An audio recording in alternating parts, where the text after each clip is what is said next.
दोस्तों, एक महिला ट्रेन के डब्बे में अकेले सफर कर रही होती है। उस महिला के अलावा उस डब्बे में कोई और नहीं होता है। ट्रेन अपने आखिरी स्टॉपेज की तरफ बढ़ रही होती है। चलती ट्रेन में दो लड़के चढ़ जाते हैं। अकेली महिला का फायदा उठाते हुए दोनों लड़के उस महिला के साथ जबरदस्ती करते हैं, महिला के साथ गलत काम करते हैं। महिला इस चीज का विरोध करती है, कुछ कहने की कोशिश भी कर रही होती है, लेकिन दोनों लड़के एक नहीं सुनते हैं। लेकिन किसी तरह जब दोनों लड़के और वो महिला पुलिस के हाथों लगते हैं, उसके बाद वो महिला पुलिस से कहती है कि सर, मैं एड्स से पीड़ित हूँ। यह बात सुनते ही दोनों लड़के चौंक जाते हैं। दोनों लड़के के होश उड़ जाते हैं, क्योंकि अब वह बीमारी उन दोनों लड़के को भी लग चुकी थी। दोस्तों, आइए जानते हैं पूरी कहानी इस वीडियो में। पर वीडियो में आगे बढ़ने से पहले आप सभी से एक ही रिक्वेस्ट है कि वीडियो को लाइक कर दीजिए और चैनल को भी सब्सक्राइब कर दीजिए, ताकि मेरा हौसला बढ़ता रहे। दोस्तों, मेरा नाम है तबस्सुम खातून और आप सभी का मेरे चैनल पर स्वागत है। दोस्तों, आज की कहानी बिहार की है। बात है 20 जनवरी साल 2020 की। पटना से भभुआ जाने वाली इंटरसिटी एक्सप्रेस पटना से शाम के 6 बजे खुलती है। उसी ट्रेन में एक महिला बैठती है जो कि विधवा होती है और फिर सफ़र करने लगती है। धीरे धीरे ऐसे ही समय गुजरता है। कुछ घंटों के बाद अब जो ट्रेन थी वो कुर्दा रेलवे स्टेशन पर रुकती है। अब वहीं पर दो लड़के भी उतर जाते हैं। एक लड़के का नाम होता है दीपक और दूसरे लड़के का नाम होता है वीरेंद्र प्रकाश। अब जैसे ही वो दोनों लड़के वहां पर उतरते हैं, उसके लगभग 1 से 2 मिनट के बाद ही ट्रेन फिर से चल पड़ती है। धीरे धीरे ट्रेन चल रही थी। तभी जो एक लड़का होता है जिसका नाम होता है दीपक, वो अपने दोस्त से कहता है कि यार देखना, एक डब्बे में एक महिला अकेली ही बैठी हुई है। उस डब्बे में कोई दूसरा है भी नहीं, बिल्कुल अकेली है वो। अब जो उसका दोस्त था वो कहता है कि फिर चलते हैं उसके साथ।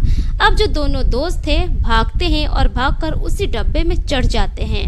चढ़ने के बाद वो लोग पहले दरवाज़ा बंद करते हैं। जो भी खिड़की खुली होती है सभी खिड़की को वो लोग गिरा देते हैं। उसके बाद उस महिला के पास जाकर महिला से बदतमीजी करने लगते हैं, महिला के साथ छेड़खानी करने लगते हैं। महिला एकदम से डर जाती है, सिहम जाती है। महिला कहती है कि आप लोग यहाँ पर क्यों आए हैं, प्लीज़ मुझे छोड़ दीजिए, मुझे जाने दीजिए।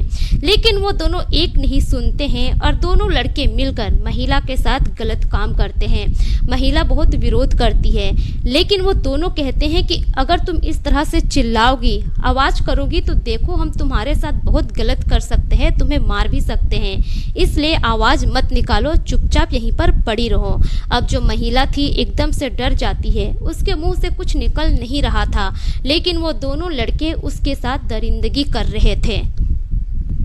धीरे धीरे करके रात के लगभग 11:30 बज चुके थे। अब जो अगला स्टेशन आने वाला था वो भभुआ ही था और भभुआ उस ट्रेन की लास्ट स्टॉपेज थी। धीरे धीरे करके इसी तरह से भभुआ स्टेशन आ जाता है। प्लेटफॉर्म नंबर 1 पर ट्रेन जाकर रुकती है। अब जैसे ही ट्रेन वहां पर जाकर रुकती है, जीआरपी के जो पुलिस होते हैं सभी जाकर एक एक डब्बे को अच्छे से चेक करते हैं कि कहीं कोई पैसेंजर सो तो नहीं गया, कहीं किसी का कोई सामान तो नहीं छूट गया, या फिर अन्य बहुत सारे कारण होते हैं जिसकी वजह से जीआरपी पुलिस सभी डब्बों को एक एक करके चेक करने लगते हैं। अब धीरे धीरे करके वो लोग आगे की ओर बढ़ते हैं। तभी देखते हैं कि एक डब्बे से चीखने चिल्लाने की आवाज़ें आ रही है। जब पुलिस वाले वहां पर जाकर पहुंचते हैं तो देखते हैं कि सभी खिड़की बंद है और दरवाजे भी लगे हुए हैं। उसमें एक लेडीज कांस्टेबल होती है, एक पुरुष कांस्टेबल होते हैं और एक ऑफिसर होते हैं।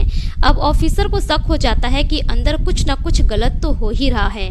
अब ऑफिसर बाहर से ही आवाज़ लगाते हैं कि अंदर तुम लोग जो कोई भी हो, चुपचाप अपने आप को पुलिस के हवाले कर दो, वरना फिर हमें कोई दूसरा तरीका अपनाना पड़ेगा और जल्दी से दरवाज़ा खोलो। जब अंदर की महिला आवाज़ सुनती है पुलिस की तो वो और चिल्लाने लगती है और आवाज़ लगाती है, कहती है कि सर मुझे बचा लीजिए, इस दरिंदे ने मुझे एकदम से परेशान कर रखा है, प्लीज़ सर मुझे बचा लीजिए, इन लोगों से मुझे छुटकारा दिलाइए। अब जो पुलिसकर्मी थे वो लोग और परेशान हो जाते हैं कि अंदर तो एक महिला भी है। अब पुलिस वाले और ज़्यादा डराते धमकाते हैं। तभी अंदर से दरवाज़ा खुलता है। जैसे ही दरवाज़ा खुलता है उसमें से एक लड़का पुलिस को चकमा देकर भाग जाता जाता है, लेकिन जो दूसरा लड़का होता है वो पुलिस के हाथ लग जाता है क्योंकि वो अच्छे से कपड़े भी नहीं पहना हुआ था। उसके बाद पुलिस वाले उस लड़के को पकड़ते हैं। जो महिला कांस्टेबल होती है वो जाती है उस महिला के पास, उसको संभालती है, पानी पीने के लिए देती है। उसके बाद दोनों को लेकर पुलिस वाले थाने चले जाते हैं। उसके बाद पुलिसकर्मी उस महिला से पूछते हैं कि आप कौन हैं और कहां से कहां तक का सफ़र कर रही थी, आप रहने वाली कहां की है। तब जाकर वो महिला जो कहानी बताती है, जो हकीकत बताती है, जिसे सुनने के बाद पुलिस वालों के भी पैरों तले जमीन खिसक जाती है। वो महिला बताती है कि सर मुझे एड्स की बीमारी है और मैं हर महीने गया जाती हूँ दवाइयाँ लेने के लिए। गया के एंटी रेट्रोवायरल थेरेपी सेंटर में हर महीने मैं दवा लेने के लिए जाती हूँ और हर महीने में इसी ट्रेन का सहारा लेती हूँ क्योंकि इसके अलावा और कोई साधन है नहीं। बस वगैरह जाती है लेकिन उसमें भाड़े बहुत ज़्यादा लग जाते हैं, जिसकी वजह से मुझे ट्रेन का सहारा लेना पड़ता है। और आज मैं दवाइयाँ लेकर ही आ रही थी कि अचानक से ये दोनों लड़के चलती ट्रेन में चढ़ गए और फिर मेरे साथ आकर इन लोगों ने गलत काम किया। लेकिन जब पुलिस वाले ये सुनते हैं कि उसको एड्स की बीमारी है, पुलिस वाले तो हैरान हो जाते हैं। पुलिस लोगों को अपनी कानों पर यकीन ही नहीं हो रहा था। पुलिस वाले फिर से पूछते हैं कि दोबारा क्या कहा आपने, आपको क्या बीमारी है। फिर से दोबारा वो महिला कहती है कि सर मुझे एड्स की बीमारी है। अब पुलिस वाले भी एकदम से हैरान रह जाते हैं, आंखें फटी की फटी रह जाती है। पुलिस वालों को समझ में नहीं आ रहा था कि अब ये दोनों लड़के का क्या होगा।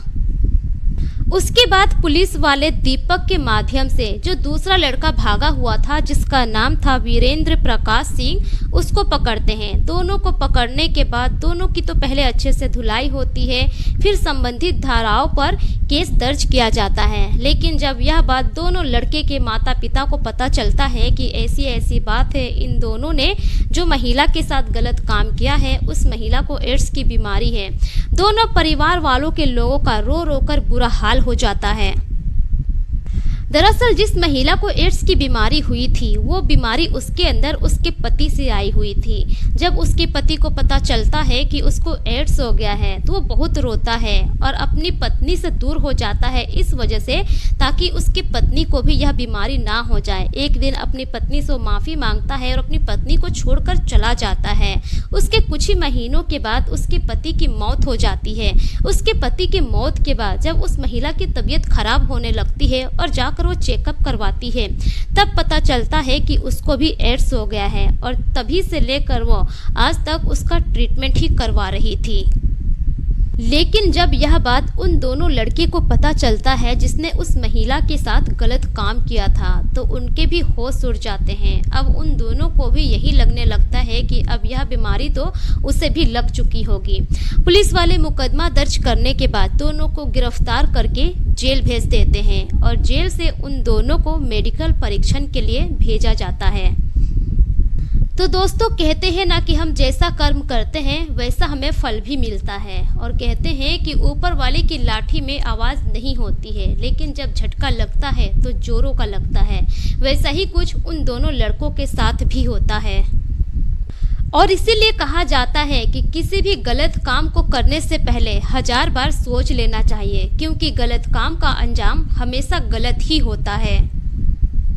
दोस्तों, ये रही पूरी कहानी आप लोगों के सामने। इस पर आपकी क्या राय है, अपनी राय कमेंट सेक्शन में जरूर दीजिए। इस कहानी को सुनाने का मकसद किसी के भी भावनाओं को ठेस पहुंचाना नहीं है, बल्कि मेरा मकसद आप सभी को सतर्क करना है, जागरूक करना है, ताकि आप अपना और अपने फैमिली का ख्याल रख सकें। मेरे पिछले वीडियोस में जितने भी लोग कमेंट किए हैं उनके नाम कुछ इस प्रकार से हैं। असलम साद गोपालगंज बिहार से, मुकेश कुमार रजब कोटला नई दिल्ली से, संजय बहादुरगढ़ हरियाणा से, अबू सैफ अंसारी कुवैत से, आयूब अंसारी यूपी से, शिवनंदन सिंह, यूएस तिवारी हर्ष तिवारी यूपी से, जय सिंह सोनीपत हरियाणा से, सुरजीत सिंह यूएसए से, मोहम्मद अहमद मोंटी चंडीगढ़ से, हिमेश दिमन पटियाला पंजाब से, मास्टर शरीफ नगीना टेलर वजीराबाद दिल्ली से, एमटी आलम अररिया बिहार से, मोहम्मद नसीम कोटला पाकिस्तान से। दोस्तों, अगर आप लोग भी अपना नाम मेरी वीडियोस में सुनना चाहते हैं तो अपना नाम और अपने राज्य का नाम कमेंट सेक्शन में जरूर लिखें, ताकि मैं अपनी अगली वीडियो में आप सभी का नाम ले सकूं। मिलेंगे फिर एक नई कहानी के साथ, तब तक के लिए शुक्रिया। जय हिंद।